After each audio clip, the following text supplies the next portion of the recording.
Welcome to the first ever Locked On Sports College Crossover Show. We've got an awesome episode for you today as we combined the Locked On Hawkeyes podcast and the Locked On Badgers podcast to give you a crossover show covering tomorrow night's Big Ten matchup in Madison, Wisconsin.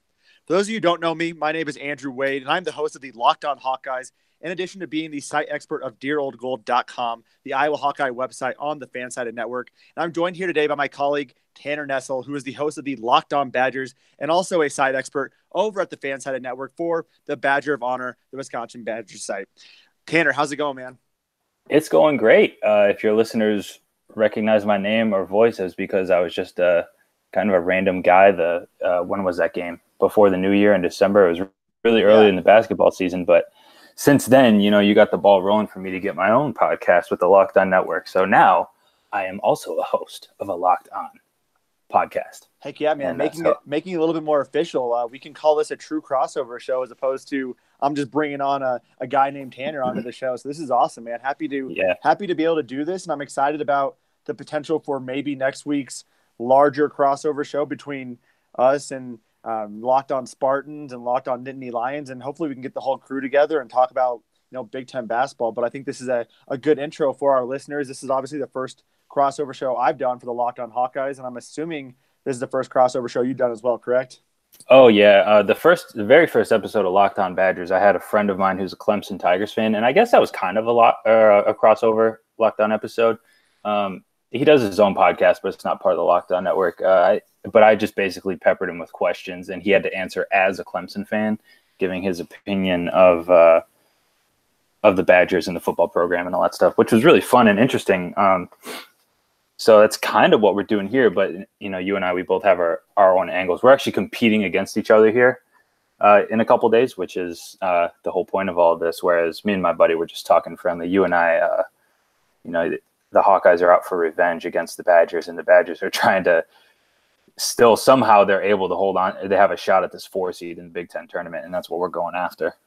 Yeah, I mean, I personally would love nothing more than to ruin any piece of the Badgers season. If that means not giving them a 4 seed, that is fantastic to me. I take a lot of pride and joy in Wisconsin losing, literally, I think more so than almost any other Big Ten school, and that includes Ohio State.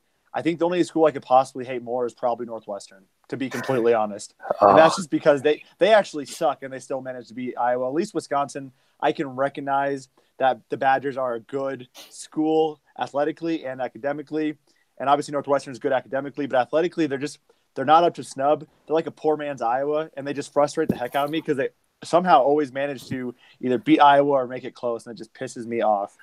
Gosh, I've never known somebody to openly admit to hating Wisconsin as much as you have, and you're not holding back on it either. No, I mean, like we talked, man. I lived in Madison for 4 years, and it drove me absolutely insane. Yeah. Oh well, I see where you're coming from that way. I've grown, because I went to school in South Carolina, I've grown a very, very strong dislike for Clemson, even though the guy that was on my podcast, he's one of my best friends. Great dude. If everybody was like him, the world would be a much better place. He's just like a great human being in general. And he definitely doesn't deserve all the crap I give him, but I feel you on that one. Just being around the fans, and yeah, it could be tough. It's tough. Yeah, man. But before we jump into the basketball game, couple quick announcements. If you haven't already, make sure you are subscribing to our podcast on iTunes, Stitcher, Spotify, or wherever you get your podcast at for the Locked On Hawkeyes and the Locked On Badgers. And if you have a smart speaker at home, it's really easy to listen to this crossover show and any future episodes by just telling Siri, Google, or Alexa to play podcast Locked On Hawkeyes or play podcast Locked On Badgers. And before we jump into some of the basketball stuff, I know we want to talk a little bit about TJ Hawkinson and Noah Fant. Tanner, you want to kick this off a little bit? I know there's been some questions on your side and from some of your, not necessarily fan base, but from the Wisconsin fan base in general about what Hawkinson or Fant could possibly bring to the Green Bay Packers. Yeah, so I'm a huge Wisconsin Badger fan from the state of Wisconsin, and most people that, fit those two categories like myself are also Green Bay Packer fans. And one of the big things, I figured this was as good an opportunity as any. If all you basketball fans don't mind me talking about football for a quick second here. The Packers are in desperate need, according to some people in the fan base anyways, of a tight end. And the two best tight ends in in the draft are both from Iowa, Noah Fant and TJ Hawkinson. Hawkinson is more so the controversial one. People are either totally for him and they want the Packers to pick him at 12. Some people are like, screw that. We can get if either of them falls to 30, we'll take him there. If not, it doesn't matter. The Packers still have Jimmy Graham, or they can sign somebody. But I mean, this is my interpretation of it. Noah Fant, he blew away the 40-yard dash, and everybody was like, holy cow, this guy, he's so big, he's so fast. Like, of course, he's an athletic freak. And I remember early on in the football season when Wisconsin and Iowa played, he was the guy to watch out for. Lo and behold, some white dude named TJ Hawkinson killed the Badgers for 3 catches and 125 yards. Fant still had 2 touchdown catches, but Hawkinson, 3 catches for 125 yards. And it seemed like all 3 of those big catches came on big plays. And I would be much more bitter about it if the Badgers didn't end up winning that game, especially the garbage. Complete garbage. but nonetheless, like, we're looking at these 2 tight ends. I kind of just want you to just give a quick, like, I don't know. I'm sure you're a huge fan of both of them. They're both probably going to be good players. They're both definitely great prospects. But just for Packer fans listening to this, as an Iowa fan's perspective, what's the deal with Fant and Hawkinson, and how do you think they project into the NFL? Yeah, man, absolutely. And so this is the question I've been asked quite a bit, having lived in Wisconsin. I have a few friends from that area who are kind of questioning me about what to expect with TJ Hawkinson and Noah Fant. I think, first off, Noah Fant is obviously the more superior athlete. We know that. We knew that coming into the combine. He's a guy who has been touted as a athletic freak since he came to Iowa. Josey Jewell, one of the best linebackers in Iowa history, he was able to take him basically in a rope contest where they tie each other up on each side, and he basically dragged Josey Jewell as like a freshman or sophomore, which is pretty impressive considering how hard of a worker Josey Jewell is. So just kind of the legend of Noah Fant has kind of grown over the last 3 years. And we saw at the combine, he ran a 4.540, was first in the vertical, and really, I think, took first in about 3 or 4 events at the combine. The only one he really didn't in was, I think, the bench. So that, I think, obviously, you know what you're going to get with him. He is an athletic freak. He's a mismatch weapon. I think Jimmy Graham and Noah Fant are more similar than TJ Hawkinson and Jimmy Graham, simply because Noah Fant is that guy who you can line up as a wide receiver, and he's going to match up really well against corners. He's too fast for linebackers. He's too big for corners, and heck, he's probably even a little bit too fast for some corners, depending on which corners he's going to be matched up with. So from that aspect, you have a more superior offensive weapon in terms of Noah Fant. You have a guy who can stretch the field and maybe be pretty dynamic for Aaron Rodgers. But from a TJ Hawkinson standpoint, he's a guy who's more consistent all around, right? So Noah Fant to me is and I don't think he's a boomer bust prospect, but he's more boomer bust than TJ Hawkinson. Hawkinson's a little bit slower, but he's a little bit more diligent in his work ethic and how he plays the game. He's a better route runner. He has more sure hands. I mean, just like you said, the Wisconsin game, when Iowa needed a big play, they went to Hawkinson. When they needed a 3rd down catch, they went to Hawkinson almost every single time. I mean, they got the ball to Fant in the end zone just because it's tough to cover him in the end zone, but Hawkinson was the guy where they went to on 3rd down. And so for that reason, I personally like Hawkinson. I'm the kind of guy who, not to be conservative, but I like the safer pick usually. And to me, that's Hawkinson. He is an absolutely fantastic blocker. Blocking translates to the NFL, right? That's something that you can get on the field right away. Noah Fant, his blocking isn't as good as Hawkinson's. It's not as bad as people say it is. He definitely tries hard. He works hard at it, and he's a smart kid. He'll get better. He's just not as gifted at blocking as Hawkinson. So to me, Fant is a fantastic athletic, superior prospect, but Hawkinson is a more consistent prospect that is going to get you those tough catches. He's not going to lose concentration. He's not going to drop any balls. He's going to do things the right way. And to me, that's more of the Packer way, in my opinion. And I'm not a Packer fan. In fact, I also hate the Packers, having lived in Wisconsin.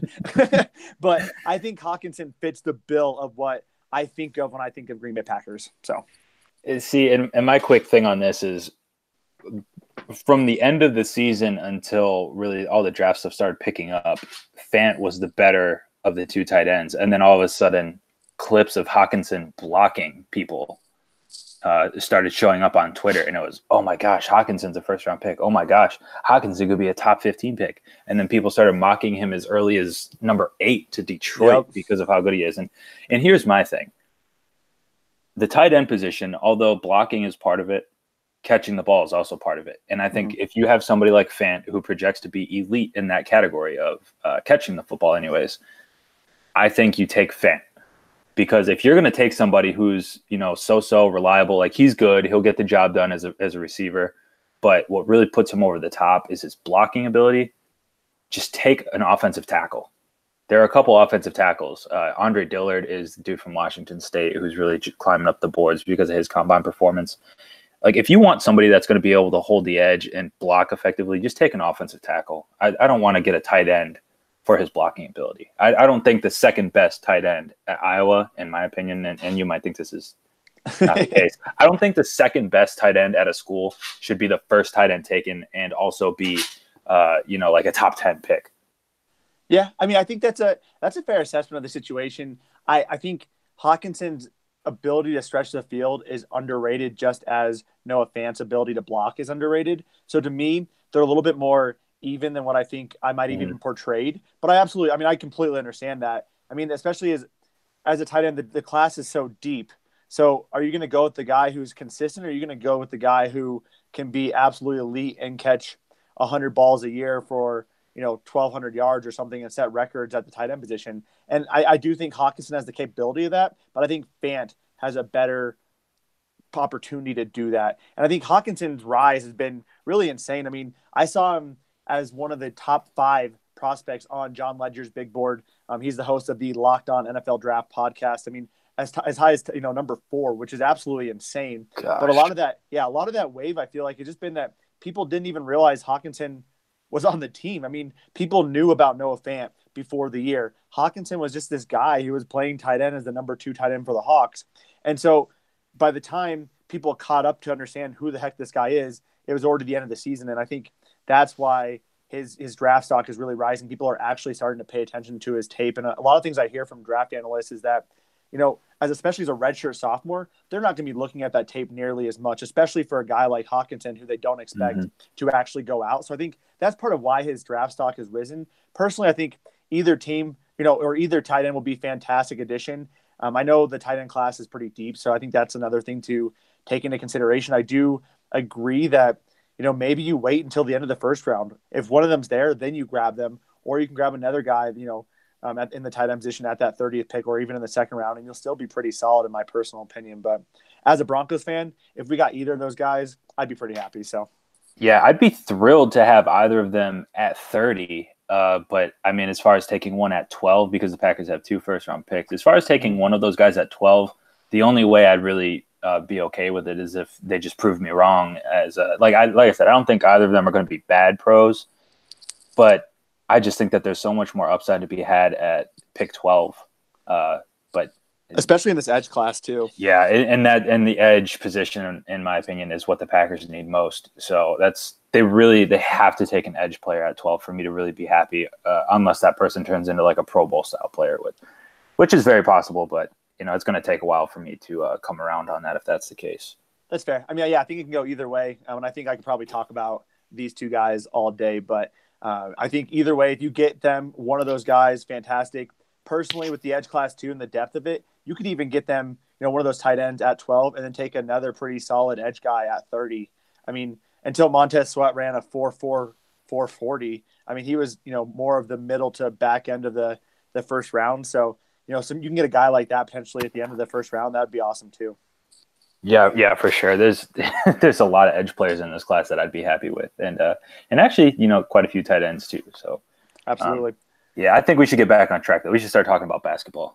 Absolutely. Before we do that though, let's hold off 1 second and allow our listeners to listen to a few messages from our sponsors before we jump into the basketball conversation.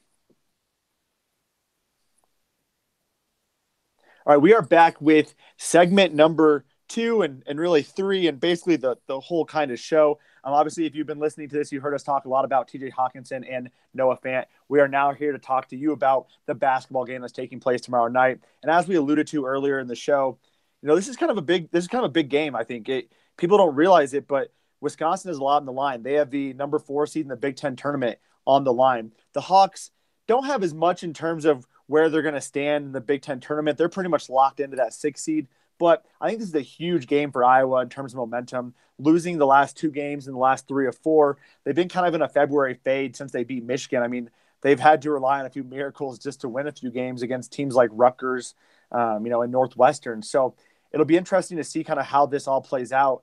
And Iowa doesn't historically win at the Kohl Center. And the Kohl Center is just not an easy place to play at. What is kind of your perspective of the Kohl Center? What makes it such a difficult place to play at for visiting teams?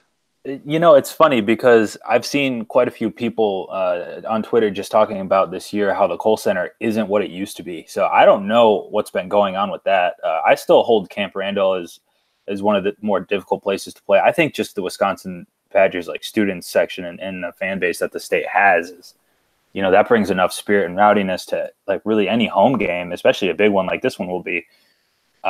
So you might get some pushback from some people on that. I personally have never seen a Badger basketball game inside the Kohl Center, so I can't speak to exactly what it's like, even when it is rocking. But yeah, some people have been saying it's not what it's been before. But I still think it's just the way that the Badgers play within the comfort of their own system. I always say that when a player can sleep in their own bed, the night before a game, then that was with as young as these people are. These guys are student athletes. They're some of them are still teenagers. They're young 20s. Just having that sort of continuity in their life, and then they have to go and execute and put everything out on the line for 40 minutes. And there's so much that rides on just this 40 minutes. When something they get to eat their normal breakfast. They don't have to wake up and slug down to a hotel like continental breakfast or something like that. They don't have to get on a bus. They're not uncomfortable. They're sleeping in their own beds. They're going through their normal daily routine. And then they're playing in front of people that they know. They have their lockers. They can choose I think I want to wear this pair of shoes today instead of that pair of shoes. Whereas an Iowa basketball player would be like, oh, man, I really wish I brought that pair of shoes. Something like that. There's just so many little things that Iowa cannot do because they are on the road that Wisconsin can do. And I think that's just so big for a team like Wisconsin that focuses so much on winning, the technical aspect of the game. There's a lot of mental gymnastics that go into the way they play. They make smart decisions. They're not really going to wow you with athleticism. And I think it's more so that nowadays than the crowd, really. It's just the comfort that they have within their system, the comfort that they have to do their own thing over and over and over again. And the other teams, Iowa hasn't played since last weekend, so they're going to be well rested. But sometimes teams are going in there; they're not going to be the best rested team, and they're not really going to be prepared. They're going to be a little sluggish. If they're a second late in a game of inches, that's all the difference. And I think that's really what it is. Absolutely, it makes sense. I mean, I've been to one game at the Kohl Center. This was probably about 4 years ago, and actually, Fran McCaffrey got ejected. I think he got 2 technicals, so kind of interesting timing. That's kind of the case here, where he's not going to be on the sideline for the Hawks this game either. But I was in the Kohl Center, and Iowa was winning for a little bit, and the crowd was a little bit quiet. And then Fran got kicked out, and holy crap, that crowd was loud, and everyone was shouting at us. I mean, it turned very quickly. Yeah, So, that's the one thing I remember back. It was the beginning of last year when Xavier played at Wisconsin. I don't know if you're familiar with the situation, but the students were giving it to JP McCura. And and after the game was over, Xavier won. He gave the student section the Gator Chomp because the year before that, 2 years ago, it was the Florida Gators that knocked the Badgers out of the NCAA tournament. Yep. So McCura got the last laugh, but man, the lashing out from people that were against Wisconsin, the things that they were saying about the student section because of the things the student section was saying. Oh my goodness. Some of it was just really, really bad. And obviously some of the stuff that the television broadcast picked up, I can't repeat here. They were saying some very mean things to JP McCura, but yeah, they're a ruthless fan base. And I think that's why I can't believe that people are saying it's not what it used to be. So yeah. I don't really know what's going on with all that, but yeah, I definitely believe that they're bad. They're mean. Yeah, they are ruthless. I mean, I've been to a couple games at Camp Randall, and I don't really like being at Camp Randall with Iowa Hawkeye gear. Usually I wear something a little bit like discreet Iowa base, like kind of all black. So it just looks like I'm potentially a Badger fan, and I just kind of don't talk. Yeah, But Camp Randall's tons of fun too. it is. I mean, it's a good time regardless. But one of the things I find interesting about this matchup is Wisconsin isn't in as much of a tailspin as Iowa in terms of wins and losses. But when I look at Wisconsin's last couple games, they haven't really played that well either. I mean, they lost to Michigan, Michigan State. Not really nothing you can really hold against them. Those are tough games. Beat Illinois by 6, beat Northwestern by 5, lose to Indiana by 2, and beat Penn State, which for whatever it's worth, Penn State's kind of hot right now, but beat them by 4. Not exactly the best 6-game stretch for the Badgers. What's been going on as of late?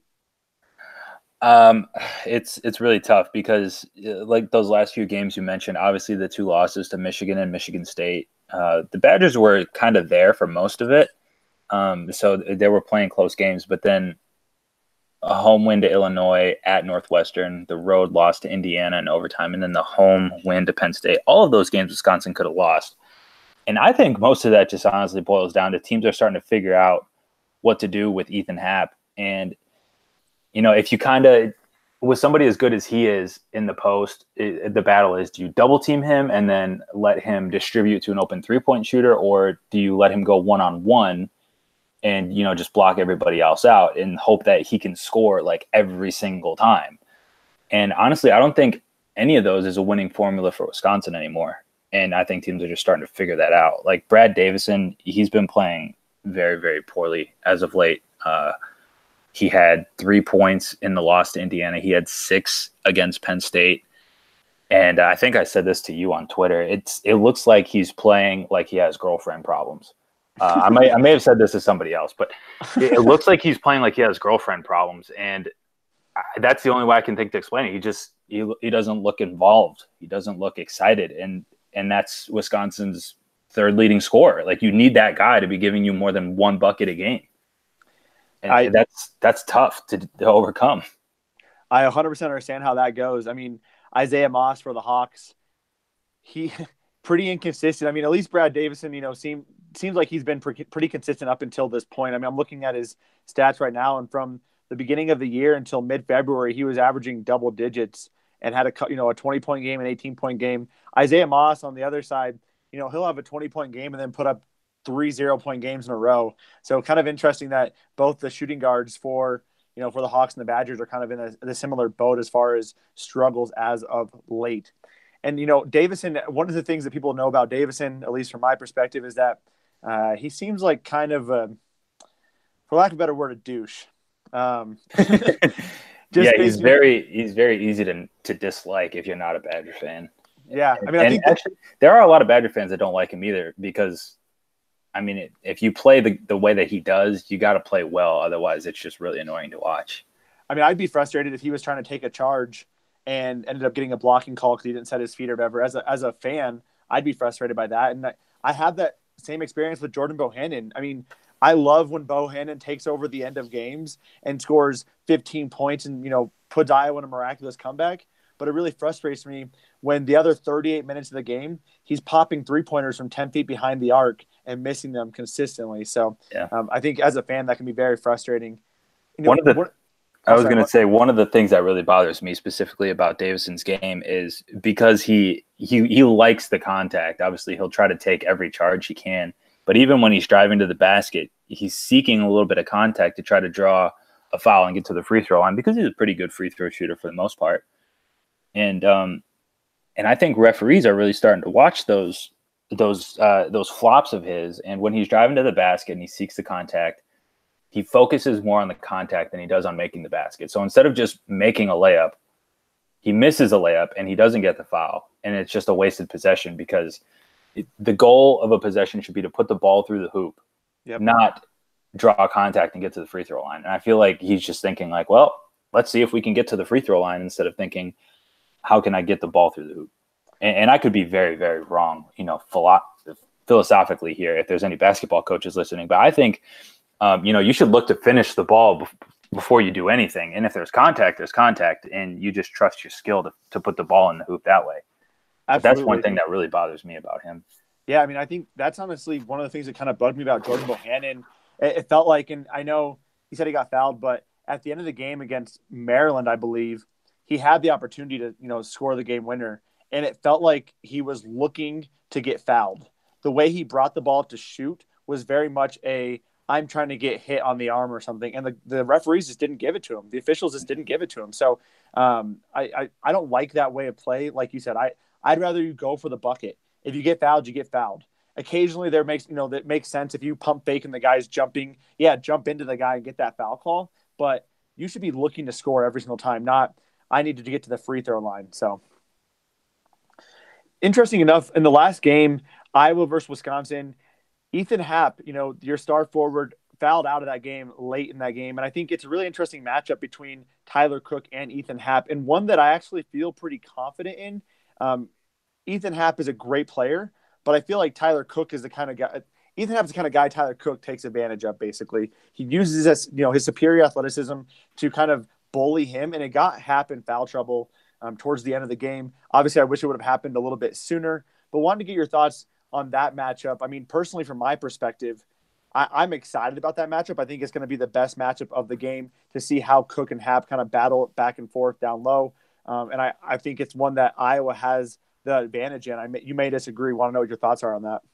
I have another matchup that I'm curious on your end that I think will be a fun one to watch. But about Cook versus Happ, I think we pretty much saw it last game. I'm looking at the stats here. Cook was 8 of 15 from the field. They were all 2-pointers. He finished with 19 points, had 15 rebounds. So Wisconsin pretty much only plays two bigs. It's going to be Happ and Nate Reavers. And Reavers will only get minutes if he's contributing. He's still young and learning the game. Last year was meant to be a redshirt year, so he's kind of thrown into the flames there a little bit. But Cook is he's easily the most physical player out there on the floor, especially at the front court position on either team. And Happ, who isn't the superior athlete, he's not a physical specimen like that. He's going to try to beat Cook with his technical abilities, which is usually what Wisconsin does anyways, because they don't really have a ton of incredible athletes. And one of the things that Happ does regardless is try to poke the ball. He tries to win the game on the floor, because as soon as the game goes up to the rim, he's not going to win very many of them. So before Cook will even go up, he's going to try to strip the ball. And even on rebounds, he's going to try to strip the ball as the guy's gathering the rebound and coming down to the floor. And that's where Happ collects fouls. He fouled out of the last game against Penn State, I believe it was. If it wasn't Penn State, it was Indiana. I believe he was in foul trouble really, really quickly at the end of those two games, just because he gathers fouls that way. So I would probably give the edge to Cook there, just because I think that physicalness is something that the Badgers are going to struggle with, just because I don't know who else is really playing well on this team. And if Happ is having to man up against Cook on defense, and he's got to deal with him on offense every single time down, he's going to wear himself out. Wisconsin might not have enough firepower. So your quick response, if you have anything to say about that. Otherwise, I want to throw this matchup your way. Yeah, I mean, I don't really have much to say. I completely agree. I'm curious if you're going to be talking about Dimitri Trice versus literally any guard on Iowa. Is that your matchup? It's more so Jordan Bohannon, and it seems like he's got the ultimate shooter's mentality. He shot up 8 3-pointers against Wisconsin in the last game, and I only know that because I have the box score in front of me. I don't know what he's been doing specifically. That's pretty much his MO. Yeah, so on the road, that's the thing. If he's just going to go out chucking away, and this is another thing, if you give me a minute to just talk about Brad Davison, I think it would be smart of Bohannon to just go out and shoot regardless if Davison is the one guarding him, because Davison doesn't really contest 3-pointers. He's somebody that just trusts his hand being there. He's not going to contest. He's not going to actually jump and leave the floor. So if Bohannon's looking for the foul, he's not really going to get it against Davison. But Davison is just like, hey, if I'm there in his face, I'm just going to put my hand up and see if I can psych him out of missing the shot. Oh, dear God. That's the worst. You do not do that against Jordan Bohannon. Yeah. So, and that's the thing that really bothers me, because all it takes is a couple of clips of film to recognize that. And then, as a shooter, hey, if Davison's closing out on me, he's not going to jump. He's not going to block it. So I have a clean release. He's going to get in my grill and I might land on him, but he's not going to block it. I can go up and I can take my time releasing the shot and know that I have a clean look at the basket. And that really, really bothers me about Davison's game as well. But I also think Bohannon, if if that's who Davison is guarding, or if that's really, I think a lot of Badgers do that as well. It just keeps the team out of foul trouble in general. Yeah, I mean, it makes sense, but against Bohannon, you need to be physical with him. The games where he struggles is when you can't let him get into a rhythm, because a lot of teams are playing him. They're basically guarding him from, right at the half court line, and they're pushing on him and shoving him and moving him around. And he's a small guy, so if he can get pushed around, he's not going to get his shot off, and he's not going to take those shots either. When it comes down to crunch time, 5-6 minutes, he'll start forcing them up regardless, just because he knows he needs to get the team back in it. But if the Badgers are going to give him that opportunity, he's going to take it all day, especially if they're not going to push him around and they're going to give him some space.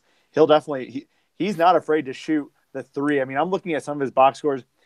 He's shot 9 3-pointers, 1, 2, 3, 5 times this year, and he shot 12 3-pointers and 14 3-pointers a couple other times. Most of the times he's legitimately if he shoots 10 balls a game, 2 of them are 2-pointers. So that's kind of his MO is shooting the three and just chucking it up. And it's effective sometimes. It's not effective others. Against Ohio State, he was 0 for 5. Against Rutgers, he was 3 for 9.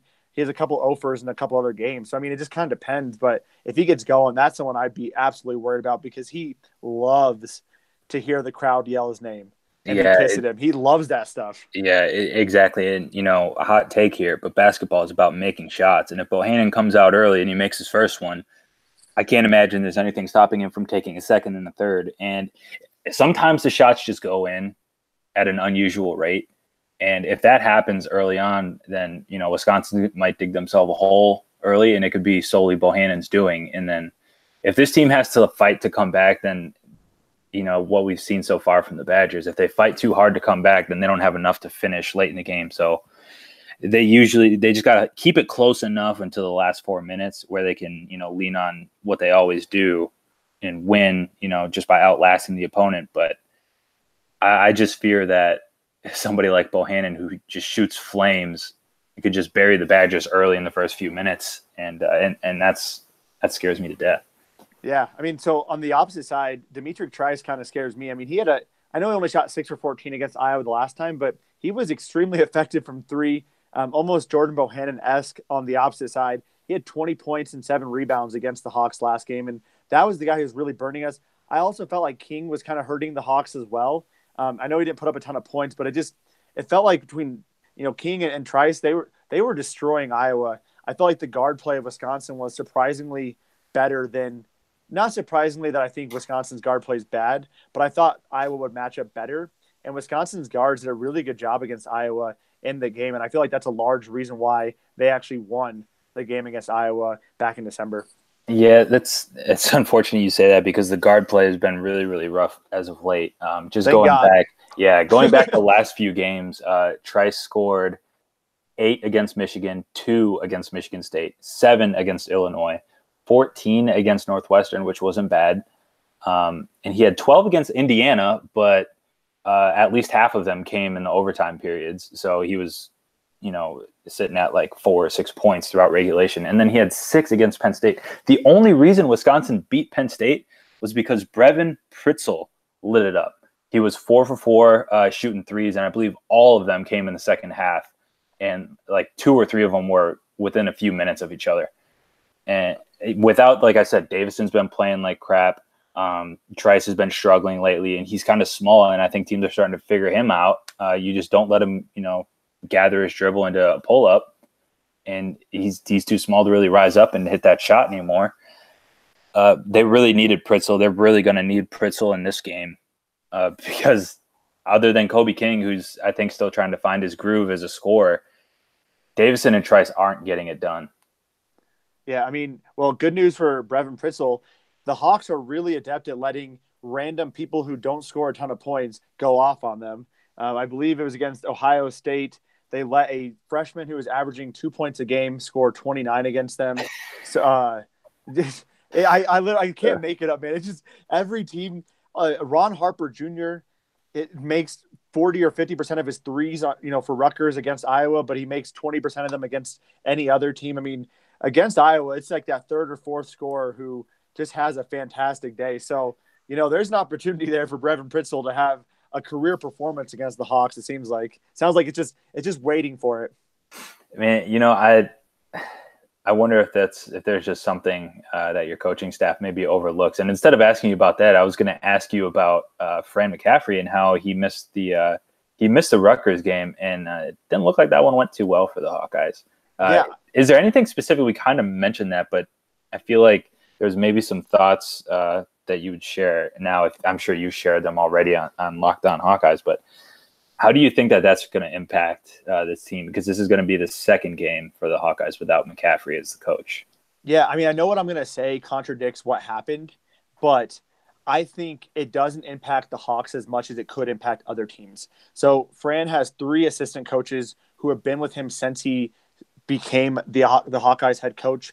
2 of them have former, head coaching experience at college, the college level. So they understand the college game. They understand how Fran reacts. They don't get as animated as Fran does, but they understand kind of what he expects during the gameplay. And Fran's been very involved in the game planning. Even, this week, he's actually traveling up to Wisconsin. So he's going to be in Madison for the pregame. He just can't be on the sidelines during the game. So in my opinion, I don't think it impacts the Hawks as much as it could impact other teams. I personally love Fran's fiery attitude. I think it really gets the team going. But that being said, I don't think it impacts them as much as it could other teams. And against Rutgers, I think I think Rutgers is one of those great matchups for Iowa. They have the size and the length and the defensive energy to make Iowa struggle. Whereas Wisconsin has, they're outstanding at defense. They're very technically sound, but they don't have that size to disrupt Iowa's passing lanes as much and cause Iowa to get out of the rhythm. So a team like Rutgers honestly, I'm just going to chalk it up to the fact that I think Rutgers they have Iowa's number. They play well against Iowa. They just do, just like Iowa matches up well against Michigan. Michigan's a better team, but Iowa just matches up well against them. So I just think it's one of those weird instances, but I don't think it's going to have as much of an impact, tomorrow night when they play. Yeah, Rutgers is. I saw somebody say on Twitter, is like, the Big Ten is one of the best, if not the best, conferences in college basketball this year, and it's mostly because of the fact that Rutgers is actually good. They're not a pushover team anymore; they're actually a good basketball team. Yeah, and it's unfortunate. I mean, people look at the record and think this team sucks, or they look at Penn State's record and they think this team sucks. Those are quality freaking wins. Those are not easy games for the Hawks or the Badgers. I mean, the Big Ten's a freaking slaughterhouse. Oh my God! Even Indiana, who's only 6-12 in conference, but geez, they swept Michigan State this year. They just beat Wisconsin in that double overtime game, and now I'm praying that Wisconsin ends up on that 4 seed line in the Big Ten tournament, so that there's at least one more step before they potentially have to play Indiana again. And like you said, even Penn State is a good basketball team who's at the bottom of the conference. That isn't going to be an easy out. Yeah, it makes it tough just all around. But for me, I think we're getting close to wrapping up the show. I think for me, at least from this game, I want to see how Tyler Cook does against Ethan Happ. I think Tyler Cook can be the X factor for the Hawks. Jordan Bohannon, if he can get a shot going, that'll be huge as well. And then Isaiah Moss has been struggling as of late. It's about that time where he breaks out. So if we can have those 3 guys go off, that would be huge for the Hawks. And I think it'd be a huge momentum builder for the Iowa basketball program heading into the Big Ten tournament and March Madness. Want to get your last thoughts on the Badgers and kind of what you're hoping to see during this game? I just want to see him start to click, because it's getting down to the wire where it's got to happen eventually. I would really hate for them to continue to play this way into the NCAA tournament.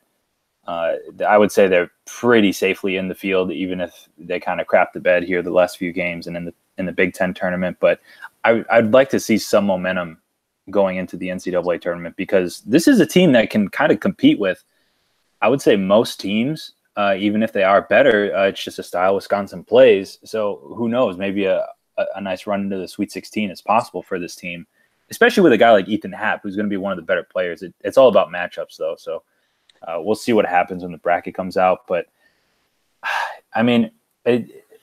we really need this win over Iowa to keep that 4 seed dream alive, which, like I said, just allows us one more round of a bye.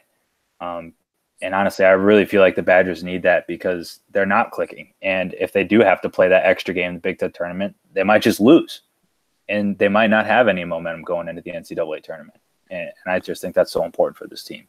Currently, just really quick, they're a half game up on Maryland, in that they're a game up in the loss column. So if both teams just win out, then Wisconsin would have the 4 seed. But this game against Iowa is not going to be easy, and then they have to go to Ohio State. And Ohio State's no pushover either. They're 8-10 conference. They're 8-11 overall. They're going to be looking for a nice big win over Wisconsin, which might make them a tournament team as well.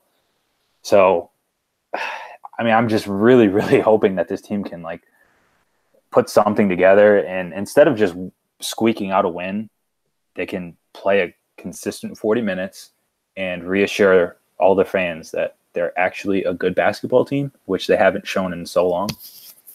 Man, it's I feel like we're literally saying the same things. I am the exact same way. This is a huge game for the Hawks just to get that confidence back, for the fan base to get that confidence back. Real quick on the Ohio State thing. Hopefully Caleb Wesson isn't playing if you want to win that game. He's their star forward, and he was suspended for the last game. He's suspended tonight as well against Northwestern. So hopefully for your sake, he is not playing. For my sake of personal satisfaction, when Wisconsin loses, I hope they go 0-2 in the next 2 games and limp into the Big Ten tournament. But Tanner, man, I really do appreciate, us doing this crossover show. I had a lot of fun doing it. Hopefully we'll be able to do this a little bit more often going forward, especially next week as the Big Ten tournament takes off. Any last thoughts before we close out the show for today? No, I guess I haven't talked enough about Nate Reavers. I just want to say he sort of fits into that. I want to see him kind of show something in this game as well, because he's a huge part of this team. So yeah, special shout out to Nate Reavers. The whole team has to get going, but Nate Reavers as well. But that's pretty much it. I've gotten a lot off my chest about this team so far today. Yeah, I mean, I think if I learned anything, it's literally that these two teams are so similar to each other, except for Wisconsin's a lot better at defense than Iowa. So yeah, that'll be interesting. But that'll do it for our show today. Make sure you are subscribing to both of our podcasts on iTunes, Stitcher, Spotify, wherever you get your podcast at. That is the Locked On Hawkeyes podcast and the Locked On Badgers podcast. You can also find both of us on Twitter and both of our podcasts on Twitter. You can find me on Twitter at Wade_Andrew and the Locked On Hawkeyes podcast on Twitter at Locked On Iowa. And Tanner, where can the folks find you at? On Twitter, the podcast is at Locked On Badgers, and I'm on Twitter at Nestle is the name. That might be difficult to spell, but if you just follow Locked On Badgers, you can find me in the bio there. So. Absolutely. I love it. Well, for all of you Hawkeye fans, let's hope the Badgers lose tomorrow night during the game. And for all you Badgers fans, I'm sorry. I still hope you lose. Thank you. Yeah, we'll see. Hopefully we'll get the last laugh, and then maybe we'll do another crossover episode where we can just make fun of whoever ends up losing. I think that'd be great. Maybe we can shoot for a little Monday recap episode talking about the game and hopefully you being upset, but probably more likely me being upset. I think that'd be fantastic. Yeah, and we'll talk about the tournament too. Sounds great to me, man. Well, have a fantastic day, everyone listening today. Thank you for joining us on the first ever crossover episode for the Locked On Sports Network with the Locked On Hawkeyes podcast and the Locked On Badgers podcast. We'll be back tomorrow morning with new episodes for you on each of our shows. Thank you all for joining us.